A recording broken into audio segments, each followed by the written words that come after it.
30 വയസ്സ് കഴിഞ്ഞാൽ സ്ത്രീകൾ പൊതുവേ പറയുന്നൊരു കംപ്ലൈൻ്റ് ആണ്, ഡോക്ടറെ ഗ്യാസ് വല്ലാതെ പ്രയാസപ്പെടുത്തുന്നുണ്ട്, അല്ലെങ്കിൽ രാവിലെ പല്ല് തേക്കുന്ന സമയത്ത് തന്നെ എന്ത് ചെയ്യും, ബ്രഷ് തട്ടുമ്പോൾ തന്നെ ഛർദ്ദിക്കാൻ വരിക, വൊമിറ്റിംഗ് ടെൻഡൻസി കൂടുതലായിട്ട് വരിക, അതേപോലെ തന്നെ നല്ല ക്ഷീണം, പ്രത്യേകിച്ച് രാവിലെ ബെഡ് നിന്ന് അങ്ങോട്ട് പൊന്തിയില്ല, എന്തെങ്കിലും വീട്ടിലത്തെ വർക്കുകൾ ചെയ്യണമല്ലോ, കുട്ടികളെ സ്കൂളിൽ പറഞ്ഞയക്കണം, അല്ലെങ്കിൽ ഭർത്താവിന് കാര്യങ്ങൾ ചെയ്യണമല്ലോ എന്നുള്ള ഒരു ഉദ്ദേശം കൊണ്ട് മാത്രം എണീറ്റ് പോവുക.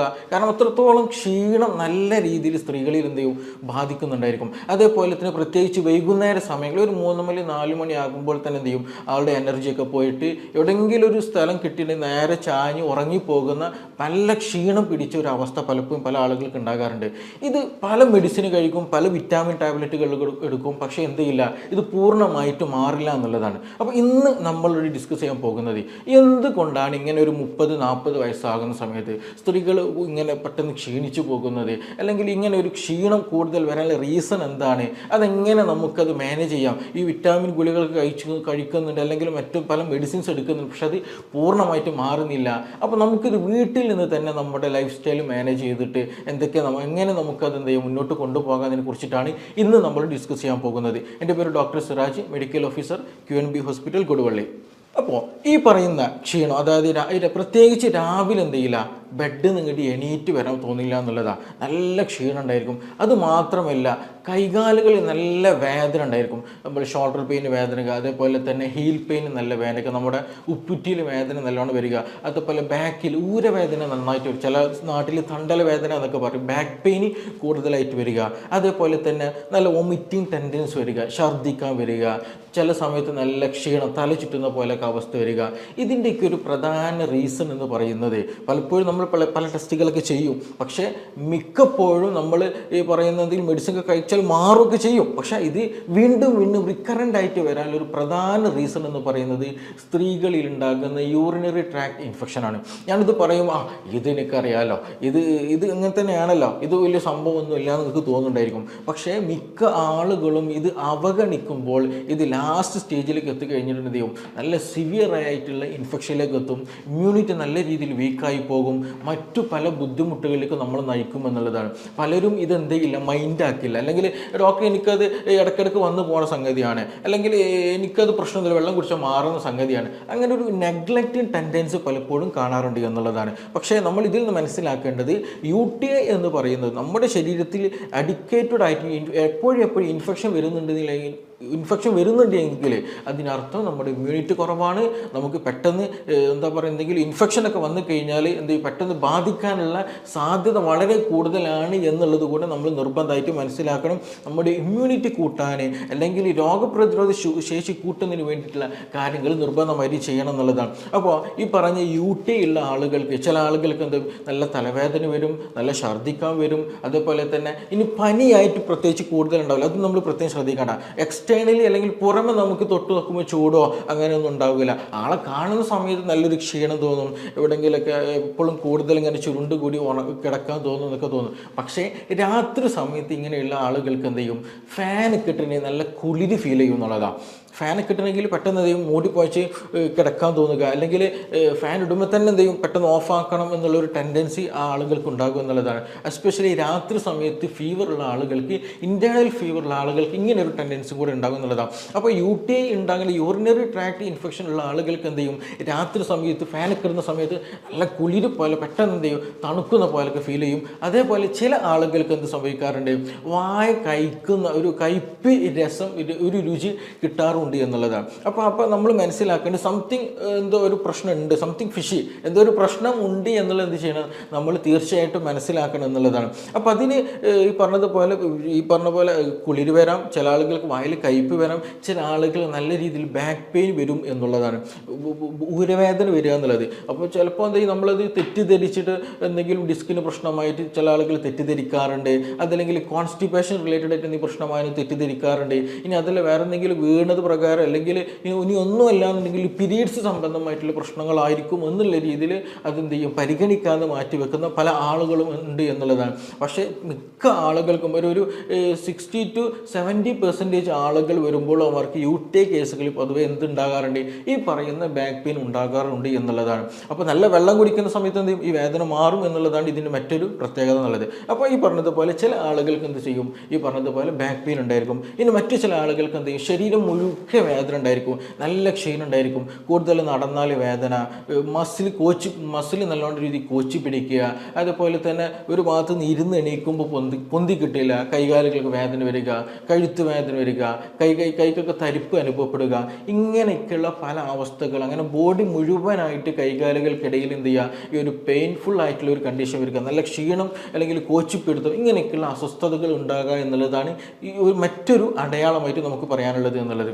അപ്പോൾ ഇത് എന്തുകൊണ്ട് ഈ സ്ത്രീകളിൽ കൂടുതലായിട്ട് വരുമെന്ന് ചോദിച്ചിട്ടുണ്ടെങ്കിൽ അതിന് ഒരുപാട് കാരണങ്ങളുണ്ട്. നമ്മളിപ്പോൾ എന്തൊക്കെ പ്രശ്നങ്ങളെന്ന് പറഞ്ഞല്ലോ. അപ്പോൾ ഇത് സ്ത്രീകളിൽ ഒരു 30 വയസ്സ് കഴിഞ്ഞാൽ ഇത് പൊതുവായിട്ട് ഇന്ന് കംപ്ലൈൻറ്റുകൾ വരുന്ന സംഗതികളാണ് ഇതൊക്കെ. അപ്പോൾ ഇത് വരാനുള്ളൊരു പ്രധാന റീസൺ എന്ന് പറഞ്ഞിട്ടുണ്ടെങ്കിൽ ഒന്ന് ഹൈജീനിക് ആയിരിക്കുക എന്നുള്ളത് വളരെ ഇമ്പോർട്ടൻ്റ് ആയ കാര്യം. പലപ്പോഴും പല സ്ത്രീകളും ഇന്ന് ഹൈജീനിക് ആകുന്നില്ല എന്നുള്ളത് വളരെ ഇമ്പോർട്ടൻ്റ് ആയിട്ടുള്ള കാര്യം തന്നെയാണ്. അപ്പോൾ ഡോക്ടർ ഇത് 21ാം നൂറ്റാണ്ടായല്ലോ, എല്ലാവർക്കും ഇതിനെക്കുറിച്ച് അറിയുന്നതാണല്ലോ, ഇങ്ങനെയൊക്കെ തെറ്റിദ്ധരിക്കുന്നവരുണ്ട്. പക്ഷേ നമ്മൾ ചില ആളുകൾ എന്ത് ചെയ്യും, നമ്മൾ ആ ഒരു പ്രൈവറ്റ് പാർട്ടുകളിൽ ശരിയായ രീതിയിൽ എന്തെങ്കിലും വാഷ് ചെയ്യില്ല. ഇനി അത് വാഷ് ചെയ്താൽ തന്നെ ശരിയായതിൽ ഡ്രൈനെസ് അല്ലെങ്കിൽ അവിടെ ഉണക്കാതെ ഒരു നനവ് എപ്പോഴും ഫീൽ ചെയ്ത് വെക്കുന്നുണ്ടെങ്കിൽ എന്ത് ചെയ്യും, അത് പെട്ടെന്ന് എന്ത് ചെയ്യും, ഇൻഫെക്ഷൻ ഉണ്ടാക്കാനുള്ള സാധ്യത വളരെ കൂടുതലായിട്ട് സാധ്യതകൾ ഉണ്ടാക്കുന്നുണ്ട് എന്നുള്ളതാണ്. അതായത് ആ ഒരു ഭാഗത്ത് വെള്ളം നനവ് ശരിയായ രീതിയിൽ പോകുന്നില്ല.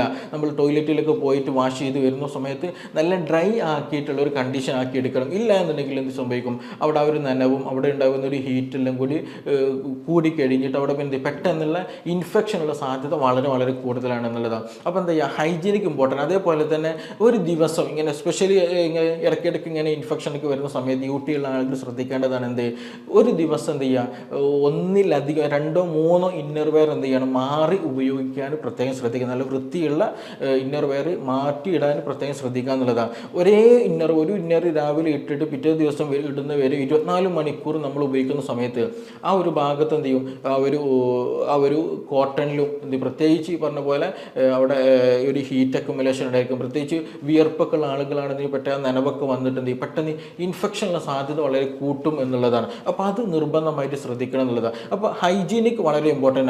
പ്രത്യേകിച്ച് ചെറിയ കുട്ടികൾ നമ്മൾ കേസുകൾ എടുക്കുകയാണെന്നുണ്ടെങ്കിൽ, പെൺകുട്ടികളുടെ കേസുകൾ എടുക്കുകയാണെന്നുണ്ടെങ്കിൽ അവരും എന്ത് ചെയ്യും, സ്കൂളിലൊക്കെ പോകുന്ന സമയത്ത് അല്ലെങ്കിൽ കോളേജിലൊക്കെ പോകുന്ന സമയത്ത് അവരും ഇത് പലപ്പോഴും ഹൈജീനിക്കിൽ വലിയ രീതിയിൽ കോൺസെൻട്രേഷൻ കൊടുക്കാറില്ല എന്നുള്ളതാണ്. അപ്പോൾ അങ്ങനെ വന്നു കഴിഞ്ഞാൽ അങ്ങനെയുള്ള ആളുകൾക്ക് ഈ പറഞ്ഞതുപോലെ UTI-നുള്ള സാധ്യത, മൂത്രത്തിൽ ഇൻഫെക്ഷനുള്ള സാധ്യത വളരെ കൂടുതലാണെന്നുള്ളത് നമ്മൾ മനസ്സിലാക്കണം. രണ്ടാമത് വലിയൊരു ഫാക്ടർ ഞാൻ നേരത്തെ പറഞ്ഞു, 30 വയസ്സിന് ശേഷം ഇതിങ്ങനെ കൂടാനുള്ള പ്രധാന കാരണം എന്ന് വെച്ചിട്ടുണ്ടെങ്കിൽ ഡയബറ്റിക് ആണ്. ഷുഗർ വരുന്നു എന്നുള്ളതാണ് മിക്ക ആളുകളുടെയും പ്രയാസം എന്നുള്ളത്.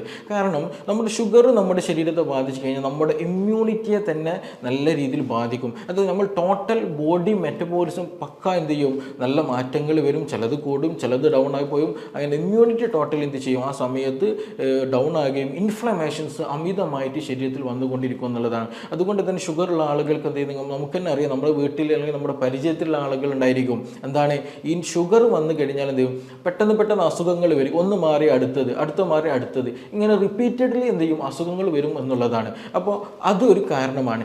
രണ്ടാമത്തത്, ഷുഗർ വന്നു കഴിഞ്ഞാൽ നമ്മൾ പൊതുവെ എന്ത് ചെയ്യും, നമുക്കറിയാം മൂത്രം കൂടുതലായിട്ട് നമ്മൾ ഒഴിക്കും എന്നുള്ളതാണ്. മൂത്രം രാത്രി സമയത്ത് പലപ്പോഴും പല ആളുകൾക്ക് ഉറക്കം പോലും നഷ്ടപ്പെടും. എന്ത് ഷുഗർ ഉണ്ടെങ്കിൽ മൂത്രം കൂടുതലായിട്ട് ഒഴിച്ചിട്ട് എന്ത് ചെയ്യും, ഉറക്കം നഷ്ടപ്പെടും. അപ്പോൾ പല ആളുകൾ എന്ത് ചെയ്യും, നമ്മൾ വിരുന്നിന് പോകുന്ന സമയത്ത്, പുറത്ത് പോകുന്ന സമയത്ത്, അല്ലെങ്കിൽ ഉറങ്ങാൻ പോകുന്ന സമയത്തൊക്കെ മനസ്സിലാക്കിയിട്ട് എന്ത് ചെയ്യും, വെള്ളം കൂടി നല്ല രീതിയിൽ കട്ട് ചെയ്യുന്നുള്ളതാണ്. ശരീരത്തിന് വേണ്ട വെള്ളം ശരിയായ രീതിയിൽ കുടിക്കാതിരിക്കുമ്പോൾ സ്വാഭാവികമായിട്ടും എന്ത് സംഭവിക്കും, ഈ പറഞ്ഞതുപോലെ മൂത്രത്തിൽ ഇൻഫെക്ഷൻ വരുന്നുള്ള. അപ്പോൾ ഷുഗർ കാരണമായിട്ട് രണ്ട് രീതിയിൽ ഇത് ബാധിക്കുന്നുണ്ട്.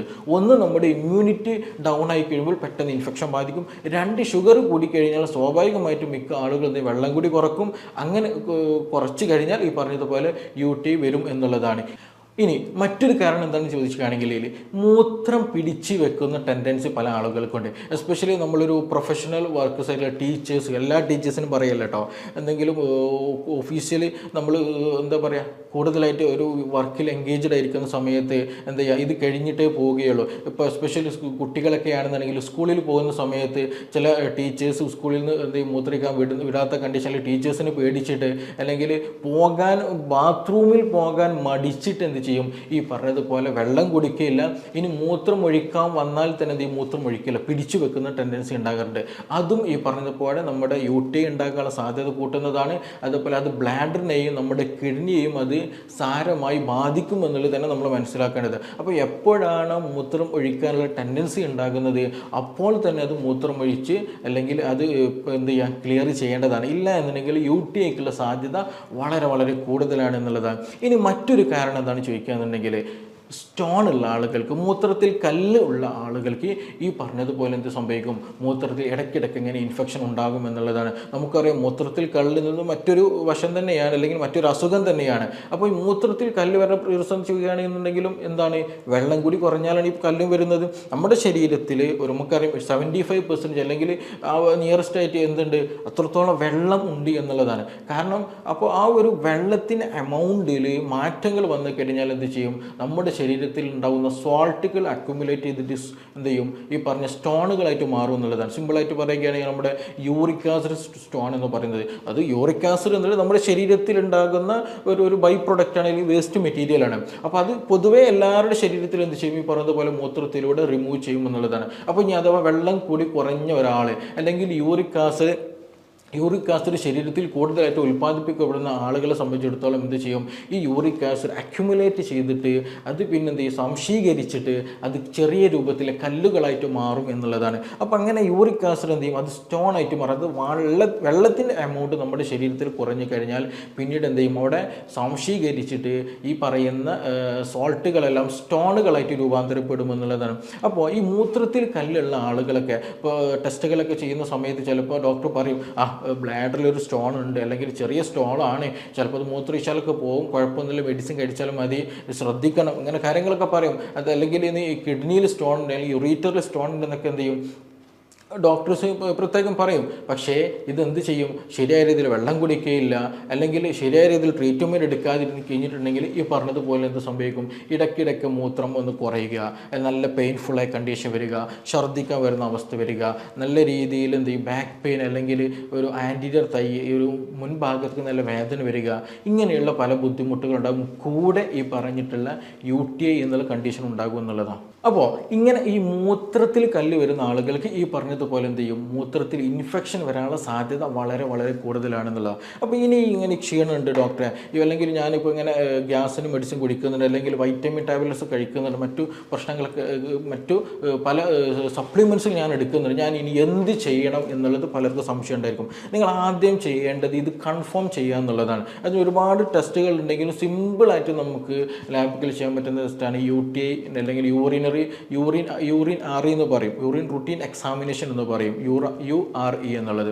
അപ്പോൾ മൂത്രം ടെസ്റ്റ് ചെയ്താൽ തന്നെ നമുക്ക് ലാബ് റിപ്പോർട്ട് കിട്ടിക്കഴിഞ്ഞാൽ അതിൽ മനസ്സിലാക്കാൻ കഴിയും. ചിലതൊക്കെ എന്ത് ചെയ്യും, നല്ല യൂറിനിൽ ആൽബുമിൻ പ്രസൻ്റ് ആയിരിക്കും, നല്ല ക്രോണിക് കണ്ടീഷനിലാണെന്നുണ്ടെങ്കിൽ ആൽബുമിൻ പ്രസൻറ്റഡ് ആയിരിക്കും, ഒരു ക്ലൗഡി നാച്ചുറൽ ആയിരിക്കും, നല്ല ഫ്രീ ആയിട്ടുള്ള അല്ലെങ്കിൽ എന്താ പറയുക ഒരു പെയിൽ യെല്ലോ കളറിൽ നോർമൽ യൂറിൻ്റെ കളറായിരിക്കും, നല്ല ഒരു കഞ്ഞിവെള്ളം പോലെയൊക്കെയുള്ള രീതിയിലൊക്കെ എന്ത് ചെയ്യും, കളർ മാറാറുണ്ട്. അത് എത്രയും സിവിയർ ആയിട്ട് വരുന്ന സമയത്താണ് അങ്ങനെയുള്ള ഒരു അപ്പിയറൻസ് പലപ്പോഴും കാണുക എന്നുള്ളത്. അതുപോലെ ആൽബുമിൻ പ്രസൻ്റ് ആയിരിക്കുക, അതുപോലെ ചില ആളുകൾ ഷുഗറുള്ള ആളുകളിൽ ഷുഗർ പ്രസൻ്റ് ആയിരിക്കും, അങ്ങനെയുള്ള പലതും കാരണം ചില ആളുകൾക്ക് കൂടിക്കഴിഞ്ഞാൽ RBC രക്തത്തിൻ്റെ എന്ത് ചെയ്യുക, ചുവന്ന രക്താണുക്കളൊക്കെ എന്ത് ചെയ്യും, ഈ പറഞ്ഞിട്ടുള്ള യൂറിൻ ഉണ്ടാകുമെന്നുള്ളതാണ്. അങ്ങനെ അതേപോലെ പസൽസുകൾ കൂടുതലായിട്ടിരിക്കും, ചിലപ്പോൾ ബാക്ടീരിയകൾ കൂടുതലായിട്ട് കാണാൻ കഴിയുമെന്നുള്ളതാണ്. ഇനി ചില ആളുകൾക്ക് ബാക്ടീരിയ ഉണ്ടാകണം എന്നില്ല, അതിൻ്റെ സ്റ്റാർട്ടിങ്ങിലൊക്കെ ആണെന്നുണ്ടെങ്കിൽ ഈ പറഞ്ഞതുപോലെ പസൽസ് കൂടുതലായിരിക്കും, RBC ചിലപ്പോൾ പ്രസൻ്റ് ആയിരിക്കും, ആൽബുമിൻ പ്രസൻ്റ് ഒക്കെ ആയിരിക്കാനുള്ള സാധ്യത വളരെ കൂടുതലാണ്. പക്ഷേ ചിലപ്പോൾ ബാക്ടീരിയ ഉണ്ടാവുകയും ചെയ്യുള്ളൂ. അപ്പോൾ ഇങ്ങനെയുള്ള കൂടുതൽ ബാക്ടീരിയ ഒക്കെ ഉണ്ടെന്നുണ്ടെങ്കിൽ തീർച്ചയായിട്ടും കൾച്ചർ ചെയ്തിട്ട് എന്ത് ചെയ്യണം,